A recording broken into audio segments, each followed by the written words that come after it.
ओम शांति। आज हम मधुर ईश्वरी महावाक्य साकार मुरली सुनेंगे 20 मार्च 2023 की। तो राजयोग सिखाकर स्वर्ग की स्थापना करने की जो ताकत है और सभी आत्माओं को दुखों से छुटकारा दिलाकर सुख शांति में ले जाना, ये कार्य सिवाय परमपिता परमात्मा के कोई भी नहीं कर सकता। आज बाबा ने कहा कि दो दरवाजे हैं, मुक्ति और जीवन मुक्ति। तो दोनों दरवाजों की जो चाबी है वो एक परमपिता परमात्मा के पास है। बाबा ने कहा, बहुत अच्छी बात कही कि जब दोनों जो दरवाजे हैं ना एक साथ खुलते हैं, स्वर्ग का फाटक खुलता है तो मुक्ति का भी दरवाजा खुलता है। क्योंकि बिना मुक्ति में जाने के सिवाय स्वर्ग में कैसे आ सकते हैं? मुक्ति वाया है। इसलिए बाबा ने कहा कि जो भी उस मुक्ति और जीवन मुक्ति में जाना चाहते हैं तो उन्हें पुरुषार्थ करना पड़ेगा। और यह साधना कहो या पुरुषार्थ, तो बाबा कहते क्या करना पड़ेगा? एक तो उस परम पिता को याद करना पड़ेगा और उसके श्रीमत पर चलकर अपने कर्तव्य निर्वहन करते हुए गृहस्थ जीवन को संभालते हुए कमल पुष्प के समान रहना पड़ेगा। और इस ईश्वरी पढ़ाई को पढ़ करके स्वदर्शन चक्रधारी जो बनेंगे वही उस दुनिया में जा सकते हैं। बाबा कहते हैं जब सन्यासी ऐसा सुनते हैं तो उन्हें विश्वास नहीं होता है और मनुष्य भी एक दो पर विश्वास नहीं करते हैं, क्योंकि उनका ये मानना है कि गृहस्थ में रहते हुए कोई विकार में ना जाए, है ना, पतित ना बने, ये तो हो ही नहीं सकता, असंभव मानते हैं। क्योंकि बाबा कहते हैं उनको पता ही नहीं है कि भगवान ही वो मदद करता है, सर्वशक्तिवान मदद करते हैं, है ना, पवित्रता की, है ना, उनके याद के सिवाय, योग बल के सिवाय कोई भी पवित्र रह नहीं सकता। तो ये उनको पता ही नहीं है। वो ऐसा सोचते हैं शायद हमको अपने ही ताकत लगानी पड़ेगी, हमको अपना ही मेहनत करना पड़ेगा, इसलिए उसको असंभव समझते हैं। तो ऐसे लोगों को आप परमात्मा का परिचय देकर बताओ कि ये ताकत स्वयं परमपिता परमात्मा देते हैं और राजयोग से ये ताकत आती है। बाबा ने कहा कि आप बच्चों को सच्चे बाबा के साथ सच्चे रहना है, कुछ भी छिपाना नहीं है, अंदर बाहर एक रहना है। तो सच्चे दिल पर साहेब राजी होंगे और साथ ही साथ आपके कदमों में पद्मों की कमाई जमा होगी, आप आगे बढ़ते जाएंगे। बाबा ने कहा इस समय अनेक आत्माएं भटक रही हैं, दर दर ठोकर खा रही हैं, है ना, कहीं भक्ति में, तीर्थों पे, गुरुओं के पास जाकर, और सबकी आश यही है सुख शांति को प्राप्त करने की। तो ऐसे बाबा कहते भटकने वाले जो आत्माएं हैं, आपके भाई बहनें हैं, उनको रहम दिल बन करके बाबा कहते उनको रास्ता बताना है, बाबा का परिचय देना है, हर एक को बाप की याद दिलानी है और मुक्ति और जीवन मुक्ति का वर्षा उन आत्माओं को दिलाना है। बाबा ने हम बच्चों को याद दिलाया कि हर बच्चे में, है ना, कोई भी बच्चा हो, हर एक में कोई ना कोई गुण अवश्य है, विशेषता है। बिना विशेषता की बाप की नहीं बन सकती। इसलिए सभी गुणवान हैं, महान हैं और सर्वशक्तिमान के बच्चे मास्टर सर्वशक्तिवान है। इसलिए कोई भी आत्माएं अपने को साधारण ना समझते हुए बाबा कहते इसी रूहानी नशे में रहो, इसी स्मृति में रहो कि हम कितने विशेष हैं, कितने खास हैं। तो स्मृति में रहना, उस पोजीशन की, जिस पोजीशन पर बाबा ने हमें बिठाया है उसे ही स्वमान कहते हैं। बाबा ने तो हमें वो सम्मान दिया है, वो पोजीशन दिया है, तो बाबा कहते आप भी स्वयं को ये सम्मान दो, उसे स्वीकार करो। बाबा ने जो हमें बताया है ना, तो वो स्वीकार करो। तो बाबा कहते इस स्वमान में, इस पोजीशन में रहने से किसी भी प्रकार का जो अहंकार है, अभिमान नहीं आ सकता। क्योंकि देह के जो पोजीशन होते हैं, दुनियावी पोजीशन होते हैं देह में, उसमें अभिमान आता है और वो अभिमान कांटों की जो सीट बन जाती है। इसलिए उस सीट पर नहीं बैठो, लेकिन बाबा ने जो सीट पर बिठाया है इस सीट पर बैठो, रूहानियत में रह करके। बाबा कहते इस सीट पर जब बैठेंगे आप बच्चे तो सदा सुखी और सदा श्रेष्ठ स्थिति का और सदा सर्व प्राप्ति स्वरूप का आप बच्चे अनुभव करते रहेंगे। साथ ही बाबा ने कहा हर आत्मा को आपको क्या करनी है? दुआ देनी है। हर आत्मा को चाहे वो हमें कुछ भी दे, हम माया के वशीभूत होकर अगर हमें वो काटा भी देता है, गाली दिया, क्रोध किया, अपमानित किया, लेकिन बाबा कहते आप कौन हो? ऊंचे से ऊंचे बाप क्या बच्चे हो, विश्व कल्याणकारी बच्चे हो, रहमदिल बच्चे हो। इसलिए हर एक आत्मा के प्रति आपके अंदर दुआएं निकले, है ना, आपके दिल से दुआएं निकले। किसी से लेकर देने की कामना बाबा कहते नहीं करनी है। सदा कैसे भी आत्मा हो, आपको शुभ भावना बनाए रखनी है और ये शुभ भावना अपना काम अवश्य करेगी। अवश्य उन आत्माओं के अंदर वो परिवर्तन आएगा, उनको अनुभव होगा, आभास होगा। और हर आत्मा को कोई कैसा भी है, बाबा ने कहा क्षमा करो, क्योंकि जब तक क्षमा नहीं करेंगे तब तक रहमदिल बन नहीं सकते हैं, है ना, तब तक शुभ भावना आ नहीं सकती है। तो बाबा ने कहा कि हम बच्चों को भी बाबा ने कितना क्षमा किया। बाबा के आने से पहले हम कैसे थे? क्षमा के सागर ने हमारी सब गलतियों को क्षमा करते हुए हमें अपने गोद में बिठाया है, अपना बनाया है। तो हमें भी हर आत्मा को क्या करनी है? क्षमा करनी है और बाप के समान हमको कल्याणकारी बनना है। अच्छा, अभी विस्तार से आज की साकार मुरली ईश्वरी महावाक्य को सुनते हैं। आज की मुरली का सार है, मीठे बाबा कहते हैं, मीठे बच्चे सच्चे बाप के साथ सच्चा होकर रहो तो कदम कदम पर पद्मों की कमाई जमा होती जाएगी, है ना। सच्चे दिल पर ही साहेब राजी होता है। तो सच्चे बाबा से कुछ भी नहीं छिपाना है, जो है जैसे हैं सब बाबा के सामने रखना है और श्रीमत पर चलना है, मनमत परमत पे नहीं चलनी है। आज की मुरली का प्रश्न है, कौन सी प्राप्ति भगवान के सिवाय दूसरा कोई करा नहीं सकता है? कौन सी प्राप्ति? उत्तर है, मनुष्यों को चाहना रहती है हमें शांति व सुख मिले। शांति मिलती है मुक्ति धाम में और सुख मिलता है जीवन मुक्ति में।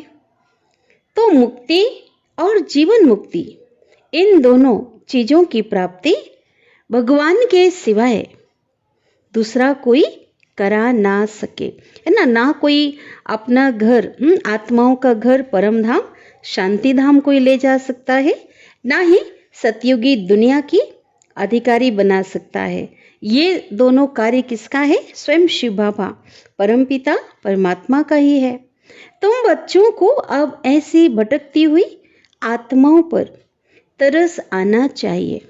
बेचारे रास्ता ढूंढ रहे हैं, भटक रहे हैं, उन्हें रास्ता दिखाना है ना। दुनिया में कितने आत्माएं तीर्थों पे जा रही हैं, गुरुओं के पास जा रही हैं, हर जगह भटक रहे हैं अल्पकाल की शांति के लिए, अल्पकाल के सुख के लिए।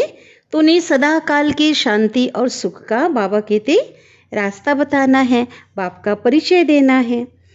गीत बजा है, इंसाफ की डगर पर बच्चों दिखाओ चल के, ओम शांति। यह गीत भी बच्चों के लिए है, क्योंकि सच्चाई पर, सच्चे बाबा के डायरेक्शन पर बच्चे ही चलते हैं। फिर कई तो अच्छी रीति चलते हैं और कोई नहीं भी चलते हैं।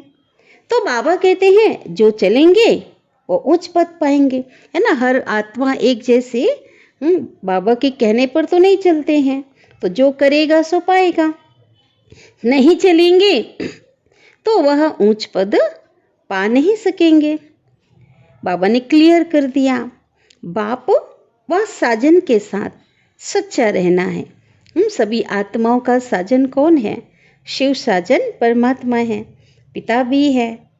तो सच्चा रहना है, क्योंकि उनकी जो मत है वो सच्ची मत है, उनके द्वारा सच्ची मत मिलती है ना, जिससे सद्गति होती है। दूसरे सब तो झूठी मत देते हैं।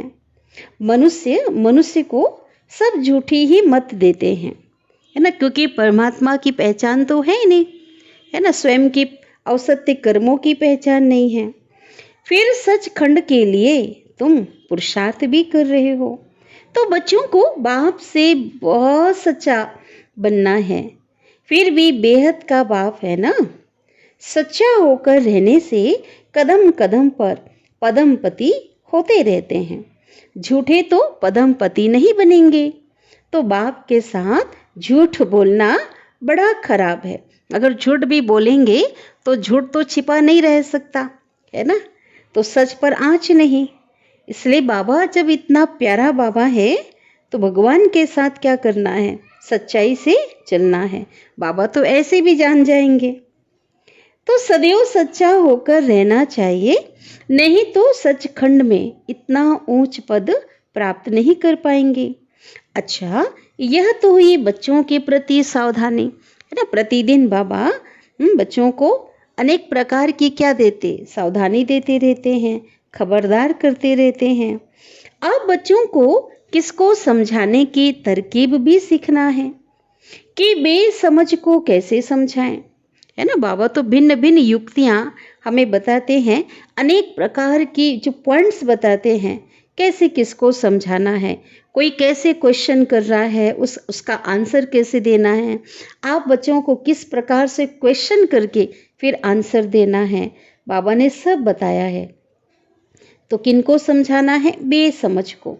बेसमझ क्यों कहा जाता है, क्योंकि मनुष्यों को समझ नहीं है, है ना, सत्य ज्ञान की समझ नहीं है। कहते हैं कि मनुष्य सृष्टि रचने वाला परमात्मा है, तो वह हुआ रचयिता। परंतु रचना को फिर भी यह नहीं पता है कि हमारा रचयिता कौन है। हाँ, भले वो ऐसा कहते हैं लेकिन अपने रचयिता को जानते ही नहीं हैं। भक्ति आदि करते हैं शांति और सुख के लिए। हम तुम भी ऐसे करते थे। यहाँ अपना अनुभव शेयर कर रहे हैं ब्रह्मा बाबा, क्योंकि भक्ति से ही ज्ञान में आए। जबकि बाप नहीं मिला था तब, है ना, क्या करते थे, भक्ति करते थे। कृष्ण का भजन करते हैं, उनको याद करते हैं, उनको मनाने की साधना करते हैं, परंतु उनसे क्या मांगते हैं कुछ पता ही नहीं रहता। हमारा रचने वाला कौन है कुछ भी नहीं जानते। तुम बच्चे जानते हो, जब तक बाप नहीं मिला था तो हम अनेक प्रकार की साधना भक्ति आदि करते आए, और करते करते रिजल्ट क्या हुई, बाबा कहते और नीचे गिरते आए, है ना। सब कुछ खो दिया, कुछ भी प्राप्ति नहीं हुई। सृष्टि को तो तमो प्रधान बनना ही है। फिर इतनी जो साधना करते हैं उससे कुछ मिलता है वह नहीं, यह विचार भी नहीं किया जाता है ना। लोगों के द्वारा ये विचार नहीं किया जाता है। आप समझते हैं, जबकि इस ज्ञान मार्ग में आते हैं तब समझते हैं कि कुछ भी नहीं मिलता है। हमको चाहिए क्या, यह भी कोई की बुद्धि में नहीं है। सन्यासी कहेंगे निर्वाण धाम में जाने के लिए हम साधना करते हैं, है ना। कहाँ, उस घर में जहाँ आत्मा जहाँ से आई है, आत्माओं का घर मुक्ति धाम, है ना, जहाँ वाणी नहीं है, तो वहाँ जाने के लिए साधना करते हैं। कौन, सन्यासी। परंतु वह तो जिसको रास्ते का पता होकर आया हो, तब तो रास्ता बता सके। भले ऐसा कहते हैं लेकिन रास्ते का पता ही नहीं है तो कैसे जा सकते हैं। और कोई तो रास्ता बता नहीं सकते, क्योंकि रास्ता बताने वाला परमात्मा तो अब आया हुआ है, उनको तो परमात्मा का परिचय नहीं है। तो जो आते हैं, बाबा कहते भले वो ऐसा मानते हैं लेकिन है ना, और शरीर भी, जैसे सन्यासी शरीर भी छोड़ते हैं तो उनके अनुयायी हैं, बाकी सभी लोग कहते हैं कि हमारा जो सन्यासी जो गुरु है वो पार निर्वाण गया। लेकिन शिव बाबा कहते हैं कि जो आते हैं उनको तो पुनः जन्म तो यही लेना है और अंत तक पुनः जन्म लेते आना है। कब तक, जब तक सृष्टि का विनाश हो, वह सृष्टि रूपी झाड़ जर्जरीभूत हो, है ना, तब तक सबको यहाँ ही रहना है ना। अभी तक तो कोई वापिस गया ही नहीं है ना। ले जाने वाला परमात्मा अभी तो यही है ना, एक साथ सबको ले जाएंगे। मनुष्य कईयों के लिए समझते हैं कि फलाना ज्योति ज्योत समाया, आत्मा जो ज्योति है उस महाज्योति परमात्मा में समा गई, बैकुंठवासी हुआ। किसी की मृत्यु पे, शरीर की मृत्यु पे कहते हैं स्वर्ग गया, स्वर्ग पधारा। अब वास्तव में स्वर्ग में तो पधारा तो कोई नहीं। स्वर्ग कहाँ होता है और निर्वाण धाम कहाँ होता है, वहाँ क्या होता है? बाबा कहते कुछ पता नहीं है ना, कि स्वर्ग तो लोगों को पता ही नहीं है कि यही सृष्टि स्वर्ग थी। जब स्वर्ग की बात आती है लोग ऊपर इशारा करते हैं, तो वहां जाकर फिर आना कब होता है कुछ भी नहीं जानते, है ना। ऐसा नहीं कि स्वर्ग गया तो वहां से कभी आना है या नहीं, कुछ भी पता नहीं। तुम सब कुछ जानते हो, लेकिन कैसे? नंबरवार पुरुषार्थ अनुसार। जितनी बाबा कहते हैं, बाबा की पढ़ाई करेंगे, पढ़ाई पढ़ेंगे, ज्ञान को यथार्थ रीति समझेंगे, तभी वही जानेंगे। तो बाबा, इसलिए बाबा कहते हैं पढ़ने वाले कैसे हैं? नंबरवार। तो जानने वाले भी एक जैसे नहीं हैं। कोई भी आए तो उनसे पूछना चाहिए, तुम क्या चाहते हो? गुरु करते हो तो दिल में चाहना क्या है, पूछो, कहते हैं बाबा। वास्तव में उनकी चाहना को तुम ब्राह्मण ब्राह्मणियां जानते हो, है ना, कि आज वर्तमान समय लोगों की क्या चाहना है उसको तो हम जानते हैं। चाहना क्या रखनी चाहिए और किस बात की चाहना रखनी चाहिए, यह कोई भी नहीं जानते, है ना। क्योंकि लोगों की जो चाहना है वो अल्पकाल की सुख शांति की है, ठीक है। लेकिन बाबा कहते क्या और किस बात की चाहना रखनी है, ये तो कोई भी नहीं जानते। यहाँ कुछ अच्छा नहीं लगता है ना। जब इस संसार में दुख बढ़ जाता है, लोगों के जीवन में दुख अशांति आने लगती है, तो क्या चाहते हैं? इनसे छुटकारा पाने की साधना करते हैं। देखते हैं ना कि लोग बहुत दुखी हैं, बीमार हैं, अशांत हैं, इसलिए कहते हैं इससे छूट जाओ, वही अच्छा है। स्वयं के दुखों से भी और जो संसार में देखते हैं, तो सबसे अच्छा इससे छुटकारा पाओ, और इसलिए वो साधना करते हैं। अब बाबा कहते हैं अपने से तो कोई छूट नहीं सकता है ना। जब तक हिसाब किताब पूरा ना हो तब तक तो कोई जा नहीं सकता है। अंत तक बाबा ने कहा ना, जन्म मरण में तो अंत तक यहीं पे आकर के जो पार्ट प्ले करना है। अब जाने के लिए धाम ही दो है। दो धाम कौन सा है? निर्वाण धाम, वह है शांति धाम, एक ही है ना, परम धाम जिसको कहते। वहां आत्माओं का निवास होता है। क्या तुम उस धाम में जाना चाहते हो? बाबा कहते पूछो। तुम बच्चों को तो तरस पड़ना चाहिए, किनके लिए? अन्य आत्माओं के लिए। बाबा कहते उनके ऊपर तरस पड़ना चाहिए। बेचारे भटकते रहते हैं, रास्ते को तो कोई जानते ही नहीं है, क्योंकि गाइड तो है ही एक, है ना। उस शांति धाम में, निर्वाण धाम में ले जाने वाला गाइड तो एक परमपिता परमात्मा है, और वही सभी को दुखों से छुड़ाकर सुख धाम में भी ले जाने वाला है। यह जीवन मुक्त बनाने वाला भी वही एक है ना। मुक्ति में भी और जीवन मुक्ति अर्थात सतयुगी दुनिया, स्वर्ग में भी वही ले जाने वाला है। वह जब तक ना आए तब तक कोई को भी मुक्ति और जीवन मुक्ति की प्राप्ति हो नहीं सकती। यह दोनों प्रॉपर्टी है एक बाप के पास।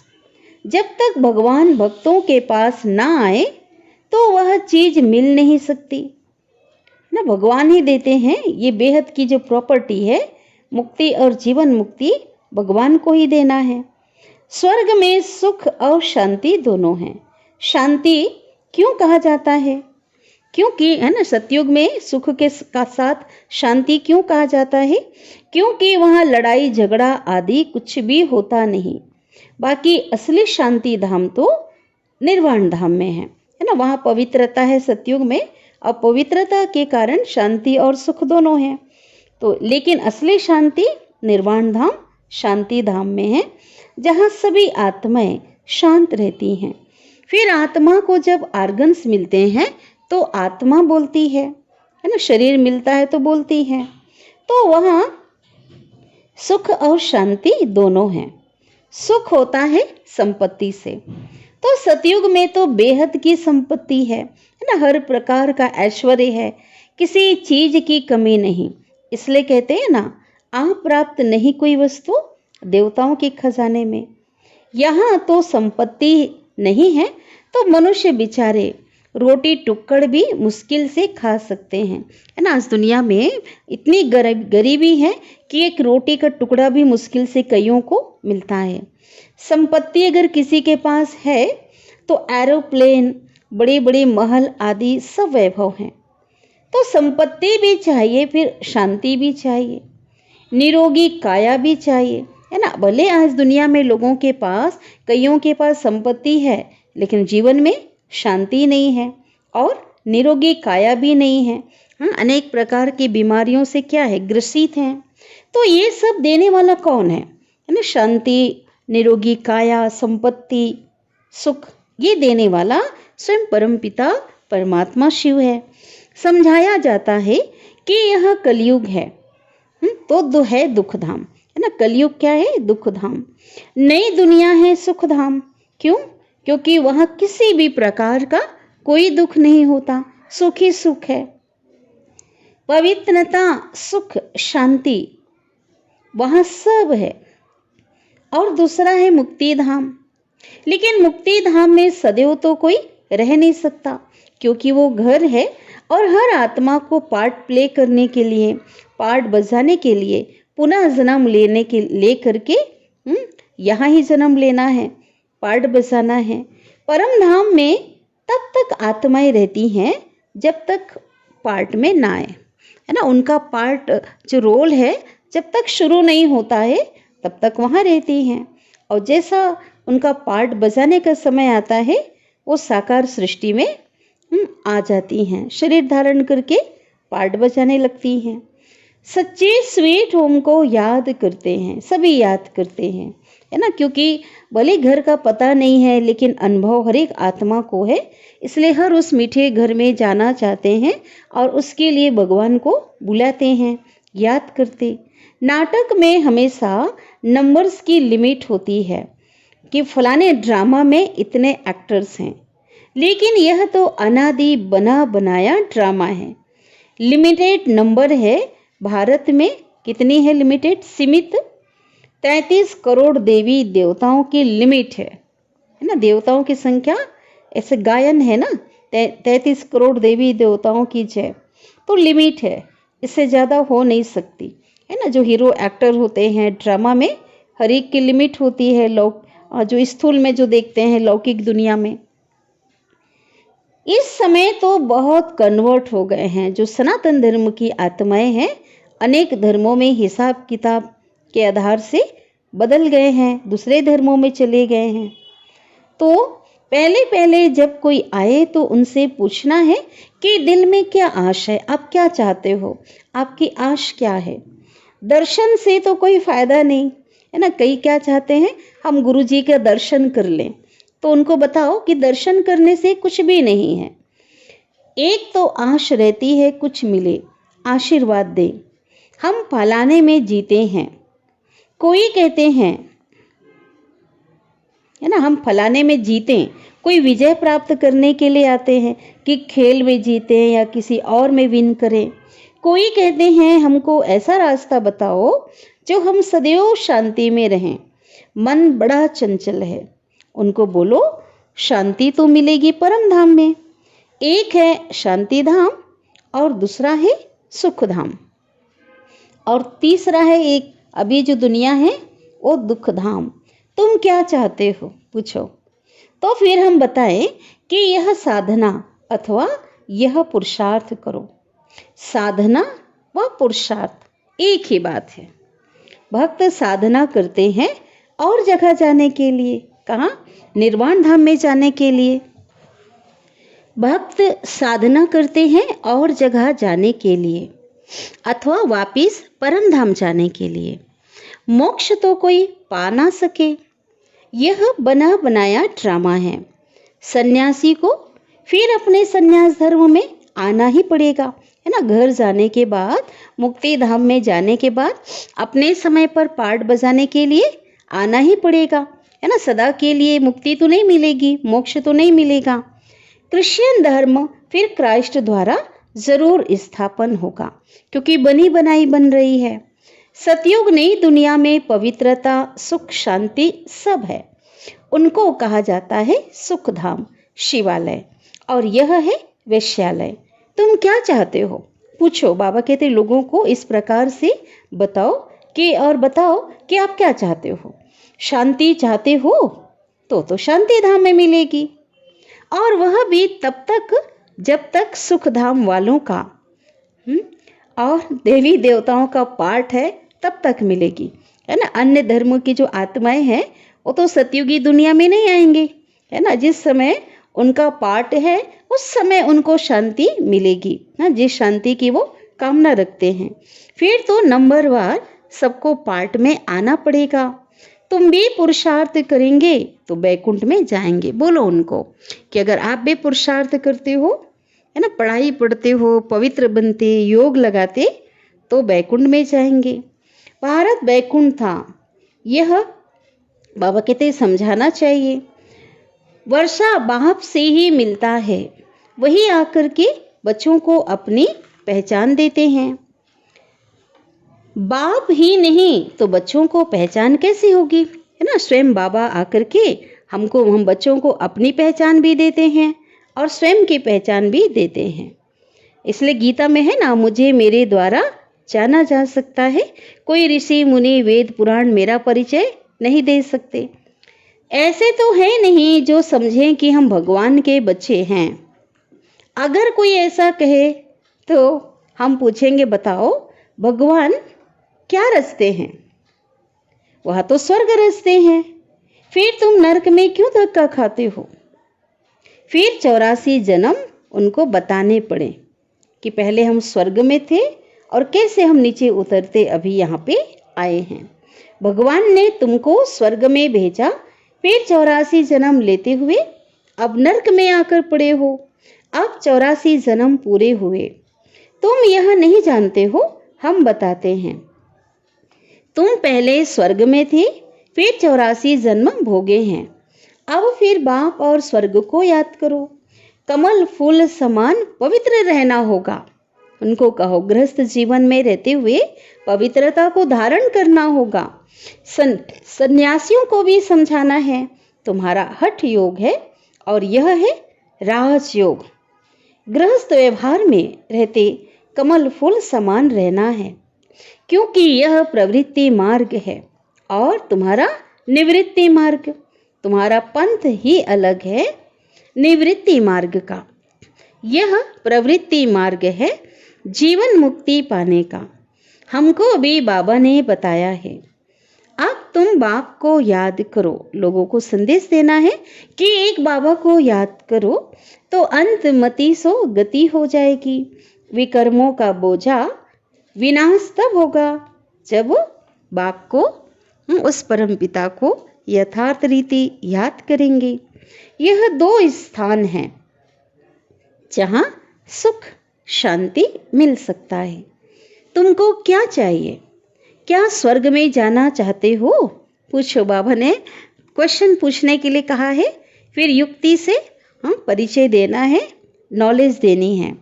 गाया जाता है, तुम मात पिता हम बालक तेरे, और तुम्हारी कृपा से सुख घनेरे। अगर तुमको सुख घनेरे चाहिए ना, बेहद का सुख चाहिए, तो गृहस्थ व्यवहार में रहते हुए राजयोग सीखो। पावन भी रहना है। बाबा बार बार रिपीट कर रहे हैं कि ऐसा पूछो। फिर दोनों में से जो रहे, बंधाए मानी नहीं है, किसी को बंधन नहीं है, स्वर्ग का मालिक बनने वाला नहीं होगा, तो लटकना थोड़े ही है। बाबा कहते अगर दोनों में से जो करेगा, गृहस्थ जीवन में जो है, जो करेगा सो पाएगा। बाप और वर्षे को याद करना है और पवित्र रहना है। एक सन्यासी ने लिखा है, मैं साधु हूं, परंतु रास्ते का पूरा पता ही नहीं पड़ता है। सुना है आपके द्वारा रास्ता मिलता है, अब मैं क्या करूं? किसी सन्यासी ने लिखा होगा, बाबा के पास पत्र आया होगा या किसी ने बाबा को बताया होगा। तो बाबा कहते हैं वह समझते हैं फॉलोअर्स को हम जो कहेंगे वह मानेंगे, परंतु ऐसे तो नहीं, ऐसे तो करेंगे नहीं। बीके का नाम सुनकर कहेंगे इनको जादू लगा है ना। ऐसे नहीं कि जो उनके चेले हैं, शिष्य हैं, वो उनको हम जो कहेंगे वो मानेंगे। तो बाबा कहते ऐसे तो करेंगे नहीं। कैसे नहीं करेंगे कि पावन बनने के लिए कहे, वो तो बन नहीं सकते। बीके का नाम सुनकर कहेंगे इनको जादू लगा है। हाँ, कोई निकल भी आए, है ना। कोई अगर स्कूल का होगा जो ड्रामा अनुसार उस पंथ में चला गया है, वो निकल भी आ सकता है। बाकी हम कोई सन्यासी के आश्रम को हाथ करने वाले नहीं हैं, है ना भाई। जो कर रहा है किसी को हम कोई डिस्टर्ब करने वाले नहीं हैं। समझो, कोई समझ लेते हैं ये मार्ग अच्छा है, तो क्या हम उनका आश्रम संभालेंगे क्या, है ना। किसी का हम हथियाने वाले नहीं है, किसी आश्रम को, है ना, ये लोगों को बताना है ना। चलो कोई सन्यासी ने समझ लिया इस ज्ञान को, तो क्या हम उसके आश्रम को संभालेंगे क्या? बिल्कुल नहीं। हाँ, बच्चियां जाकर के भाषण करेंगी, अगर पसंद आएगा तो रहेंगी, बाकी आश्रम को हम क्या करेंगे। लिखा है हम आकर कुछ शिक्षा पा सकते हैं, तो उनको लिखना पड़े, मना सन्यासियों ने लिखा है उनको लिखना पड़े कि तुम साधना करते हो कहाँ जाने के लिए, किस एम ऑब्जेक्ट से, आपका मुख्य उद्देश्य क्या है, किस मुख्य उद्देश्य से आप जो है कहाँ की साधना करते हो, किससे मिलना चाहते हो, कहाँ जाना चाहते हो, है ना।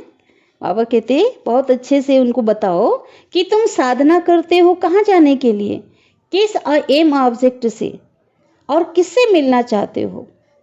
तुम तो हो हठ योगी सन्यासी, हमारा तो यह राजयोग है, और यह राजयोग ध्यान सिखलाने वाला स्वयं परमपिता परमात्मा है।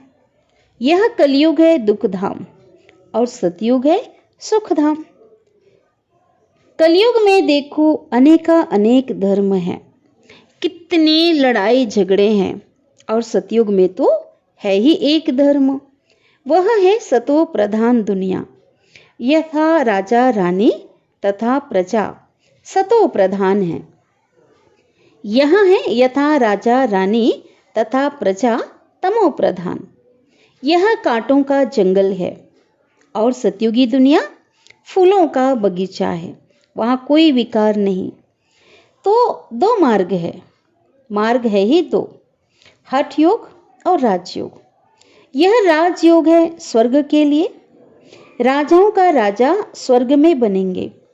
स्वर्ग स्थापन करने वाला एक ही परम पिता परमात्मा है, और वही राजयोग सिखलाते हैं।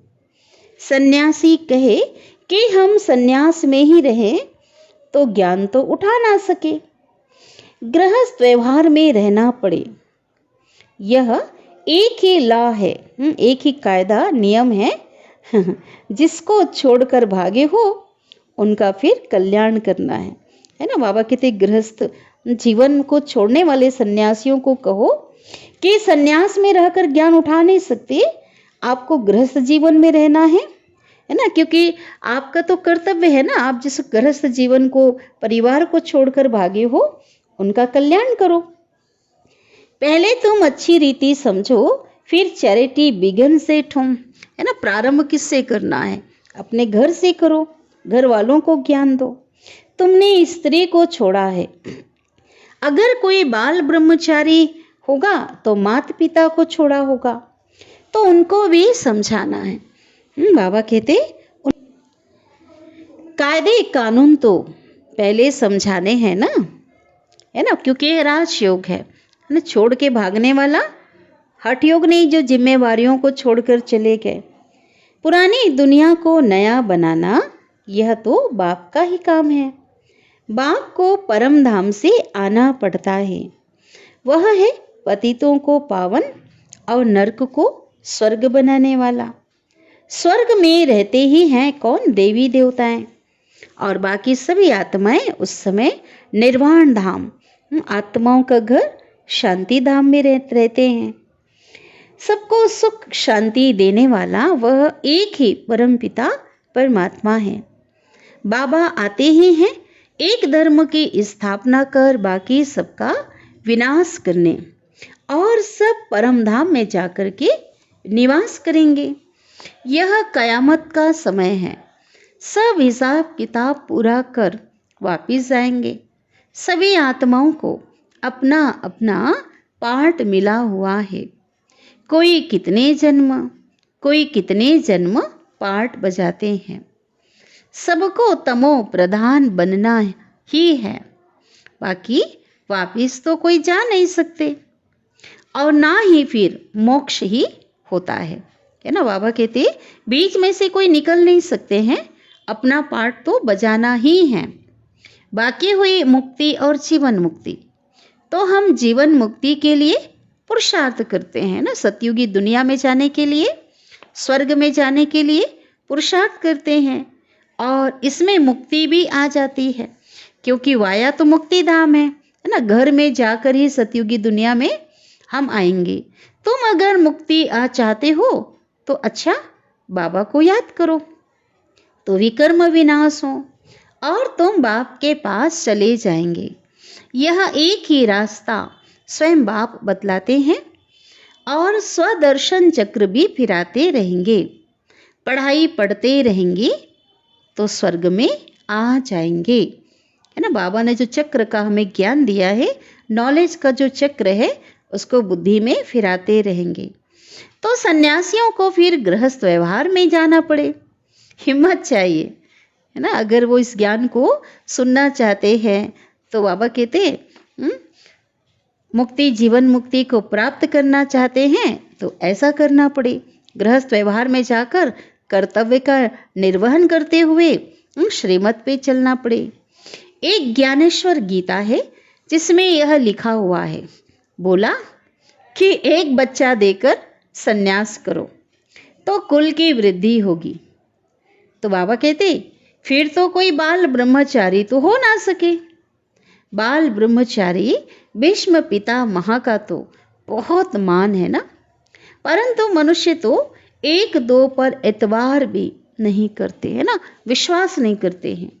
समझते हैं गृहस्थ में रहते और विकार में ना जाएं, ये तो हो ही नहीं सकता, क्योंकि अभी का गृहस्थ जीवन ही मतलब विकारों में जाना, पतित बनना, तो लोग असंभव समझते हैं। लेकिन उन्हें कोई भगवान सर्वशक्तिमान की मदद थोड़ी है ना, उनकी मदद से तो कुछ हो नहीं सकता, इसलिए उनको मुश्किल लगता है। और वास्तव में मदद कौन करता है? आज लाखों लोग जो गृहस्थ जीवन में रहकर पवित्रता का पालन करते है ना, ब्रह्मचारी हैं, तो बाबा कहते उनको तो भगवान सर्वशक्तिवान की मदद है। उनको तो पता ही नहीं है, वो समझते हैं हमें शायद ऐसा प्रयास करना पड़ेगा, है ना, हिम्मत नहीं है। ना कोई राजयोग सिखाए स्वर्ग की स्थापना करने की ताकत है ना उनके पास।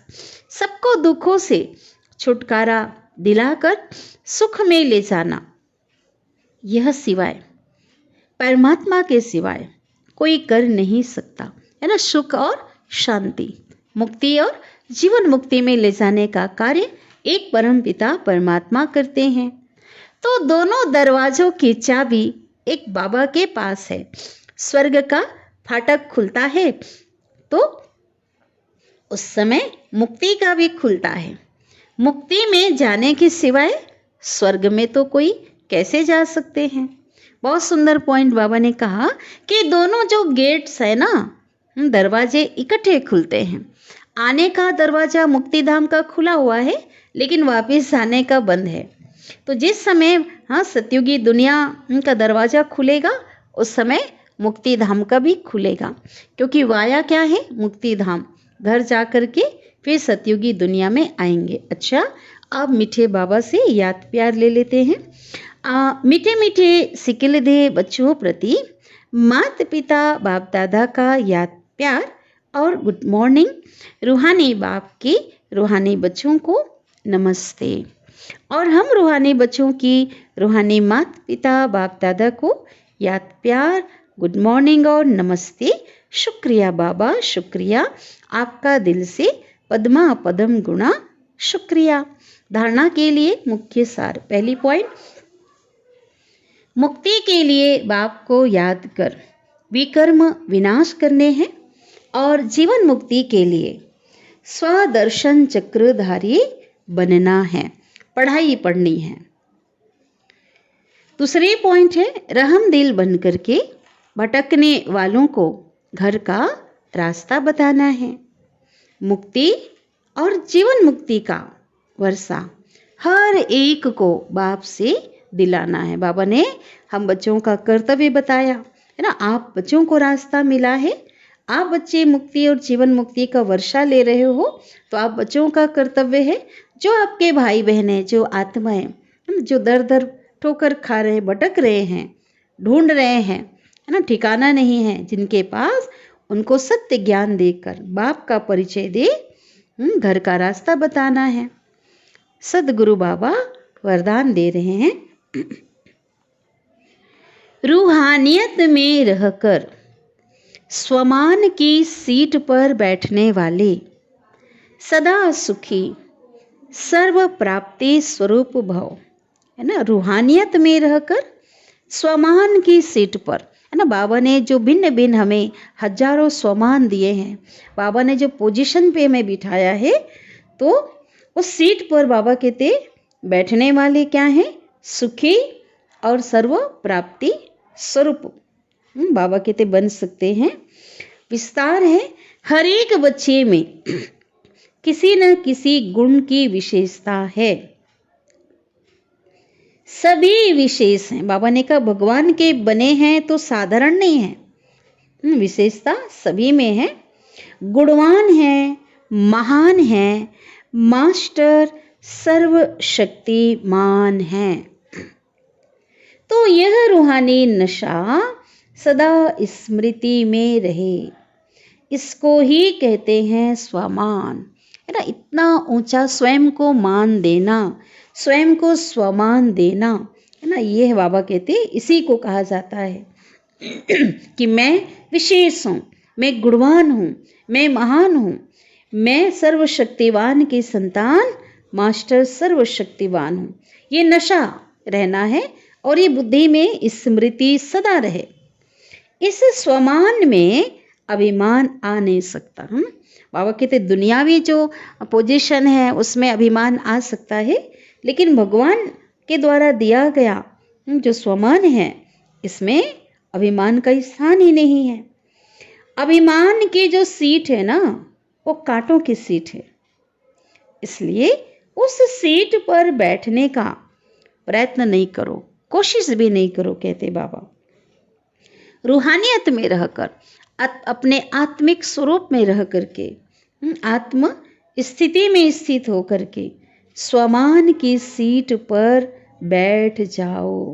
बाबा कहते उतरो ही नहीं, है ना, बैठे रहो, सदा स्मृति रहे, तो क्या होगा, तो सदा सुखी, सदा श्रेष्ठ, सदा सर्व प्राप्ति स्वरूप का अनुभव करते रहेंगे।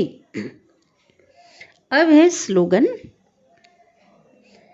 अपनी शुभ भावना से हर आत्मा को दुआ देने वाले और क्षमा करने वाले ही कल्याणकारी हैं, ना। बहुत बड़ी पॉइंट है ना। कल्याणकारी कौन है, हर आत्मा को, कोई कैसा भी आत्मा हो, हर आत्मा को दिल से दुआ करना, है ना, दुआ देना, सबका भला हो, सब सुख पाए, इस शुभ भावना से, है ना, सब प्राप्ति संपन्न बन जाए।